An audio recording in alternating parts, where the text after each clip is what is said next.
What if I told you the most magnetic person in the room is often the one who says the least, not the loudest, not the flashiest, not the one telling the best stories or cracking the most jokes.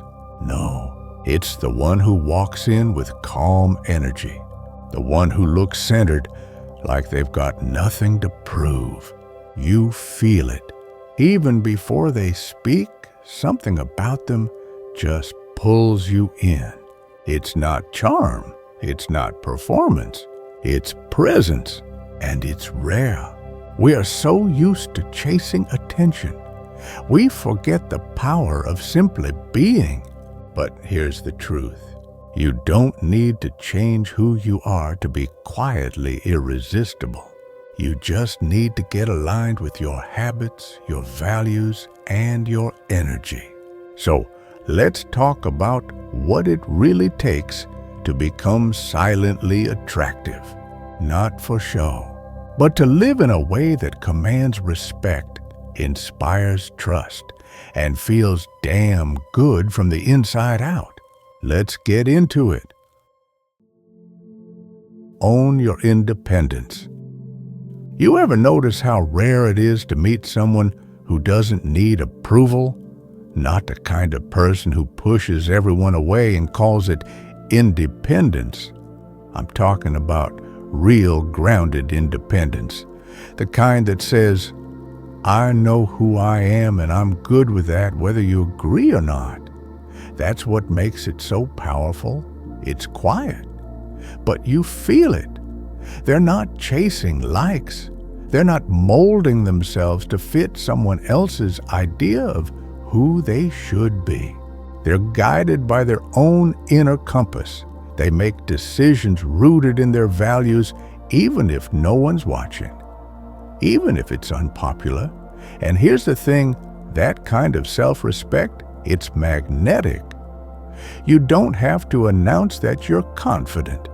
People will sense it in how you move, how you speak, how you carry yourself when no one's clapping for you. But let's be honest, this path isn't easy. It takes courage to trust yourself when the world's screaming for conformity. It takes strength to stand alone, not out of bitterness, but out of peace. Being authentically independent doesn't mean you don't value relationships. It means you value yourself enough to build connections based on respect, not neediness. So ask yourself, are you living your truth, or are you living someone else's version of what your life should be? That's where it starts. When you stop seeking noise, you start becoming someone others naturally lean toward, not because you begged for attention, but because your presence says, I'm whole on my own. And that's exactly why I can truly connect with others. That's not arrogance. That's strength. And it's the kind of strength people remember even after you've left the room. Move with silent elegance. Sometimes, the most powerful person in the room is the one who says the least. You don't need grand entrances or clever one-liners to leave a mark. Silent elegance is about how you move through the world with calm intention and grace. It's presence without performance. Think about it. Someone walks in not with noise, but with poise. They don't rush. They don't fidget. Their eyes meet yours not with arrogance, but with quiet assurance. They don't interrupt, but when they speak, every word feels thoughtful, every gesture deliberate. That's the kind of energy people can't ignore even if they don't know why they're drawn to it. It starts with body language. Stand tall, breathe deep, move with purpose. No flailing, no posturing, just grounded, calm energy and manners. They matter more than you think. Greet people warmly. Listen like you mean it. Speak with kindness, not to impress, but to connect. That kind of everyday grace, it's rare and it sticks. But here's where it gets deeper. Elegance isn't about being stiff or perfect. It's about restraint. In a world that's quick to shout, argue, and react, your calm is strength. Your composure, a quiet kind of power that commands respect without needing to demand it. The Stoics knew this. Marcus Aurelius reminded us, the nearer a man comes to a calm mind, the closer he is to strength. When everything around you is chaotic and you remain grounded, people feel that and they trust it. So ask yourself, do I carry myself like someone who knows who they are? Am I bringing calm or chaos into the spaces I enter? Silent elegance isn't a performance. It's a choice, a way of being that says, I don't need attention to have value. I don't need noise to be seen. I show up fully, and that's enough. And that quiet dignity, that's what sets you apart. That's what makes you unforgettable. Let your scent speak. You ever meet someone, and long after they're gone, you're still thinking about them? Not because they were loud, not because they made a scene, but because of something subtle, like the faint trace of a clean, refined scent. That quiet detail that lingered long after the conversation ended. That's silent sophistication. And it lives in the smallest things. A well-chosen scent, not overpowering, just enough to make someone lean in instead of pull away. Clean grooming, neatly trimmed nails, breath that's fresh, clothes that are simple but well kept. None of it screams, but all of it speaks. It says, I care about how I show up not to impress you, but because I respect myself. And that people feel it. You see, this isn't about vanity. It's about presence. When someone takes care of the details, they don't need to say much.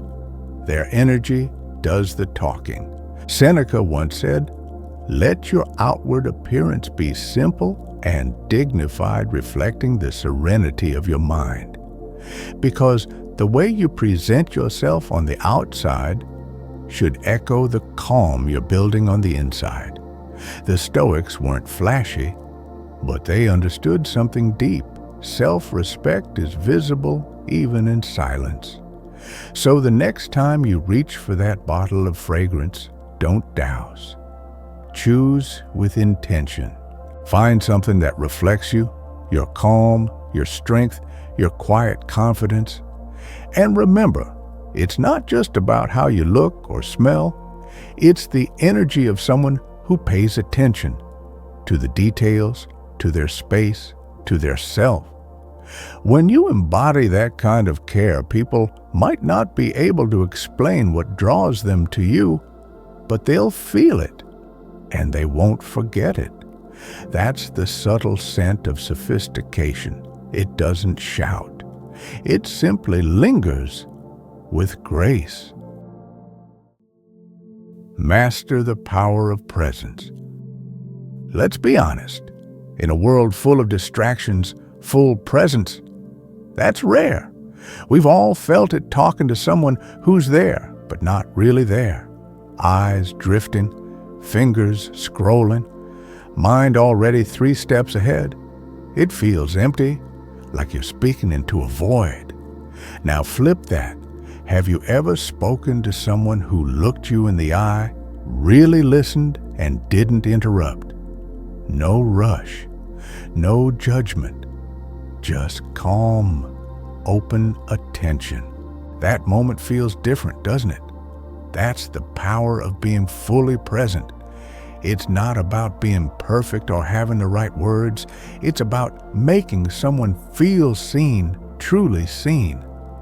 Presence is more than just being in the same room. It's how you breathe, how you listen, how you resist the urge to plan your next reply while someone else is still speaking. And the truth is, when you show up like that, you send a message more powerful than any compliment. You matter. I'm here and I'm listening. The Stoics knew the value of the present moment. Marcus Aurelius said, "Confine yourself to the present, because right here now is where your power lives." When you're fully present, you're not scattered, you're not reactive, you're grounded, you're intentional. And that kind of attention, it draws people in softly, deeply, and lastingly. So try this. Next time you're with someone, put your phone away. Pause, look them in the eye, and just be there. No rush, no filters, just presence. Because in a world that's always chasing the next thing, being fully here might just be the most attractive thing you can offer. Before we jump into Lesson 5, take a moment to do me a small favor. Hit like, subscribe, and share this message. Your simple action can help more people who are struggling with this issue find the content they need. Thank you for being a part of this. Embrace the beauty of mystery. You don't have to explain everything. You don't have to share every thought, every plan, every moment. And honestly, you shouldn't. In a world that rewards oversharing, being someone with a touch of mystery is quietly powerful. It's not about being cold. It's not about playing games.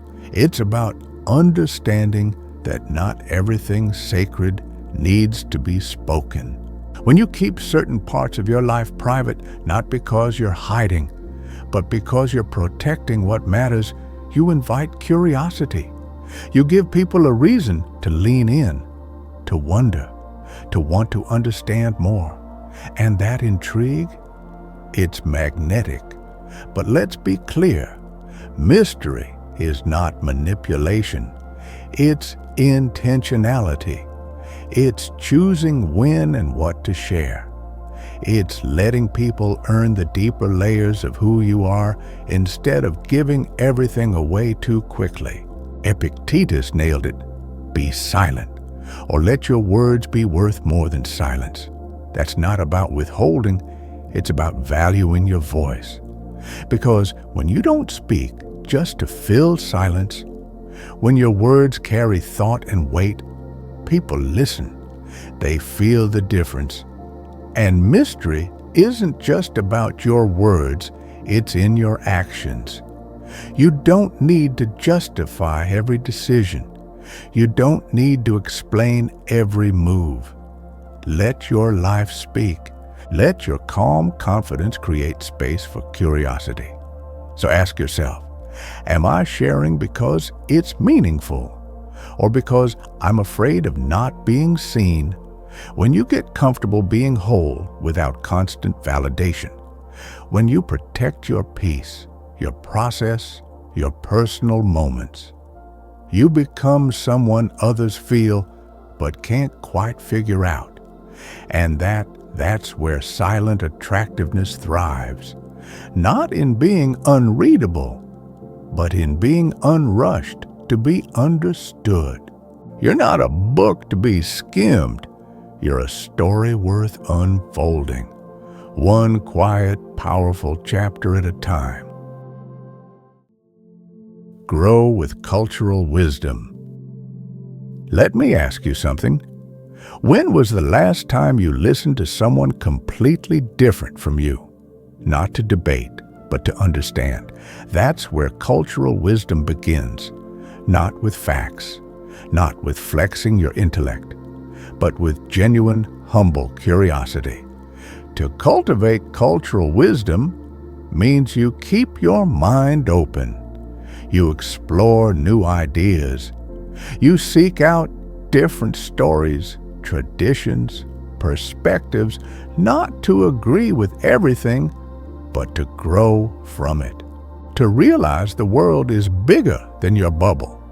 And the more you understand the world, the more people want to understand you.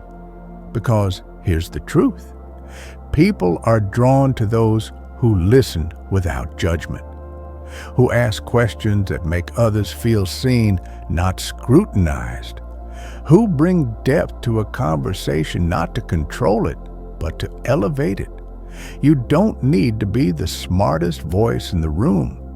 You need to be the most present, the most thoughtful, the most curious. Marcus Aurelius said, "Look beneath the surface. Let not the outward appearances mislead you." That's wisdom.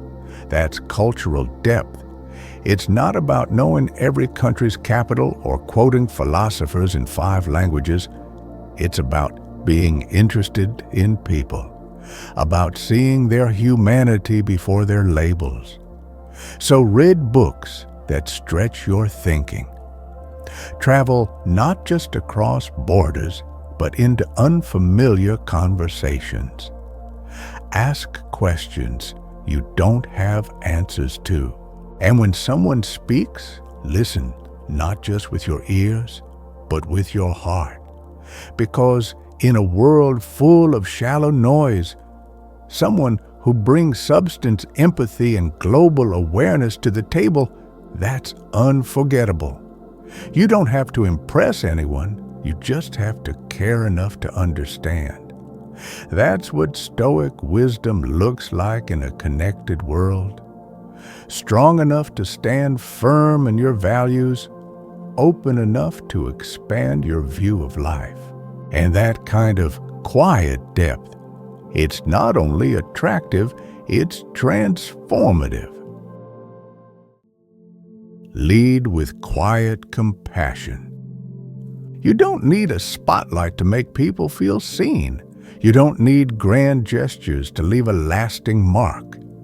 Because real compassion, it's not loud. It's in the subtleties, the quiet glance that says, "I see you," the way you stay present when someone's hurting, the warmth in your voice when you say, "Take your time, I'm here."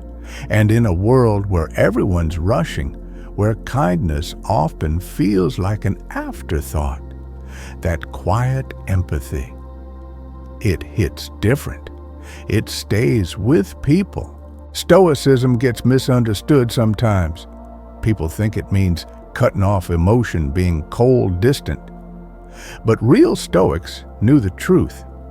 Marcus Aurelius put it beautifully. Be tolerant with others, strict with yourself. That's not softness. That's strength under control.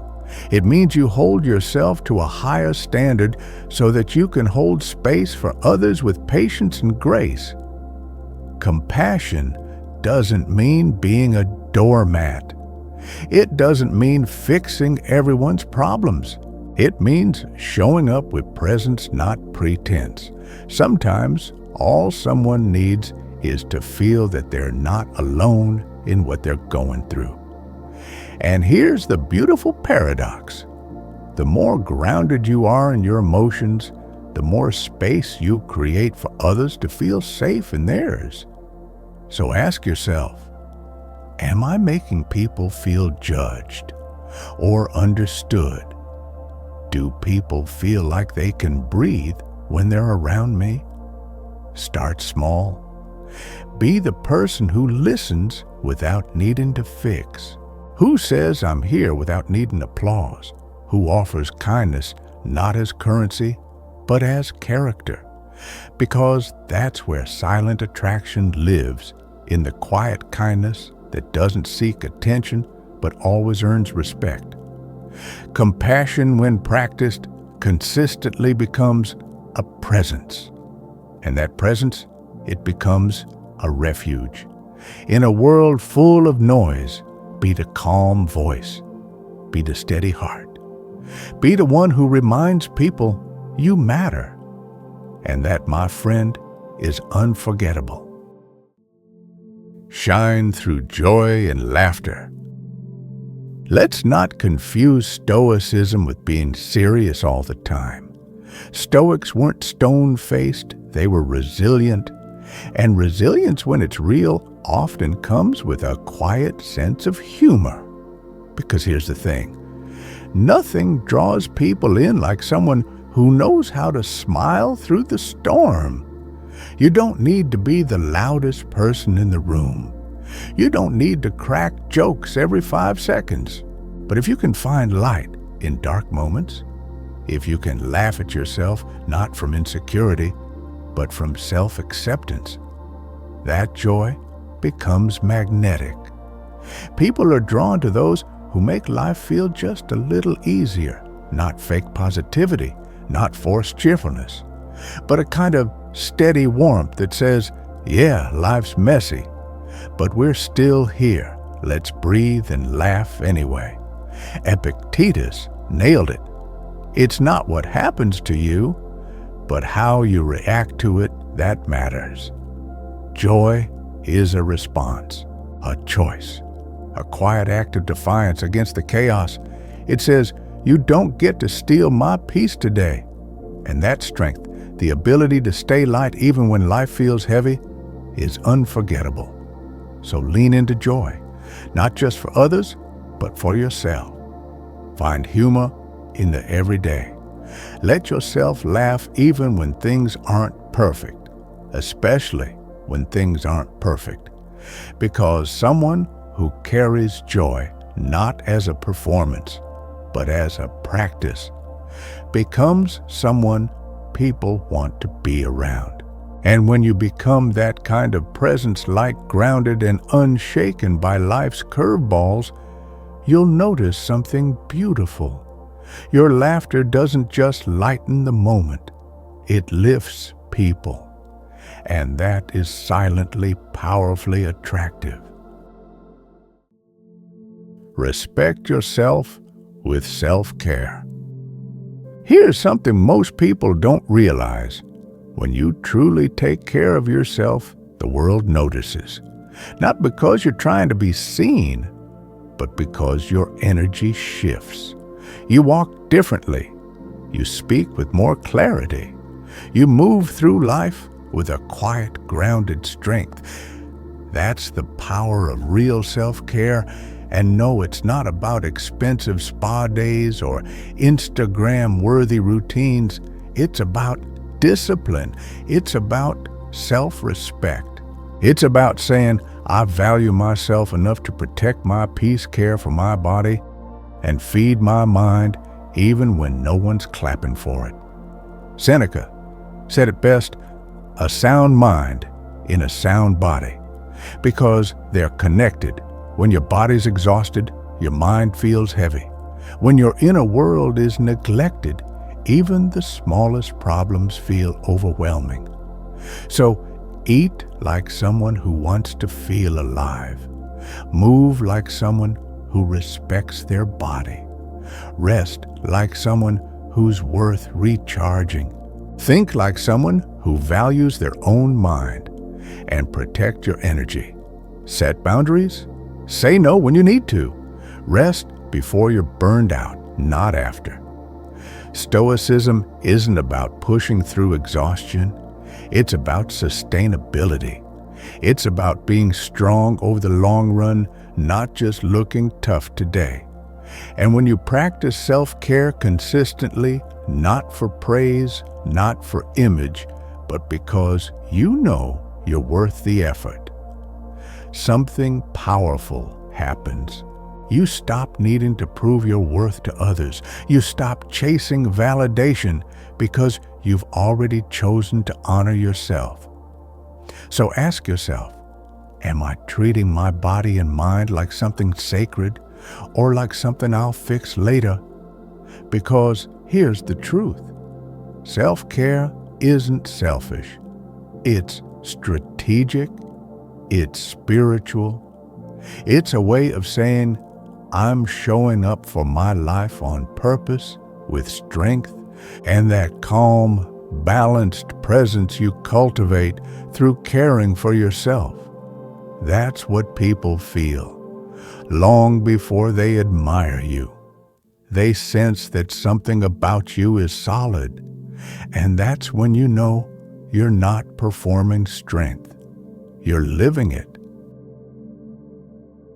Use emotional intelligence wisely. You don't have to be the loudest voice in the room. You just have to understand the room. That's the heart of emotional intelligence, not controlling every moment, but being in tune with it. It starts with knowing yourself, recognizing your emotions without being ruled by them, noticing your triggers, breathing before reacting, responding with clarity instead of getting swept up in chaos. And then it's about noticing others, reading the tone behind their words, the shift in body language, the silence between sentences, all the things people don't say but desperately want you to hear. This is what Stoics called self-mastery, the ability to rule yourself so you don't get tossed around by every emotional wave. When you walk into a room and actually sense what's going on before you speak, when you adjust not to please but to connect, you build trust without needing to say, "Trust me." People won't always remember what you said, but they'll remember how they felt around you. Did they feel safe? Did they feel seen? Or did they feel judged, dismissed, or invisible? That difference, it's everything. Emotional intelligence isn't about having the perfect answer. It's about being present enough to offer what's needed in the moment, even if that's just a pause, a breath, a nod. So ask yourself, do I truly listen, or am I just waiting for my turn to speak? Do I check in with myself before reacting, or do I let my emotions steer the wheel? Because when you combine presence with perception, you create space, a space where others feel understood. And in that space, connection grows quietly, powerfully, and without pressure. That's emotional intelligence. It doesn't make noise. It makes impact. Be consistent and trustworthy. Let's be real. We live in a world full of big talk and small follow-through. Plans get canceled. Promises get broken. Words get tossed around like confetti. So when you become the person who simply shows up, who says what they mean and means what they say, that's rare. That's powerful. You don't need to shout, "I'm dependable." You prove it quietly through actions. Over time, people just know. If they said it, they'll do it. That's consistency. That's reliability. And together, they build the strongest form of attraction there is, trust. Because anyone can impress for a moment. But it's what you do repeatedly that defines you. The Stoics didn't chase approval, they chased virtue. Marcus Aurelius put it plainly, "Waste no more time arguing about what a good man should be. Be one, show up, do what you said you would, even when no one's watching, especially then." And here's the part people overlook. Being reliable isn't just for others. It's a commitment to yourself. When you keep the promises you make to you, to your routines, your goals, your values, you build quiet confidence from the inside out. It's not glamorous, but it's real and it's rare. So ask yourself, can people count on me? Can I count on me? Because consistency isn't about perfection. It's about showing up even when it's inconvenient. It's about being the same person on a hard day that you are on a good one. And over time, That quiet dependability becomes your signature. People feel safe around you. They trust you. They respect you. And that trust earned, not asked for, is one of the most deeply attractive qualities you can ever carry. Silent attractiveness isn't about standing in the spotlight. It's about becoming the kind of person whose presence speaks without a word. It's not about chasing attention. It's about living with intention, walking through life with calm clarity and quiet strength. Each habit we've explored, whether it's presence poise, empathy, or consistency, flows from one truth: when you focus on your life, you change your energy. And when your energy changes, everything around you does too. You don't need to prove yourself. You don't need to perform. You just need to live in alignment with your values, your growth, your peace. And trust this, people will feel it. They'll remember how they felt in your presence, safe, inspired, grounded, not because you were the loudest, but because you were the realest.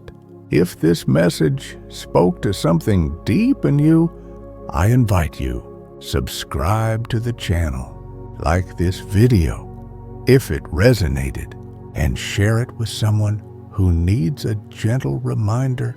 You don't have to shout to be unforgettable. You just have to live with heart, with purpose, and with quiet, powerful grace. Until next time, stay grounded, stay intentional, and keep walking the Stoic path.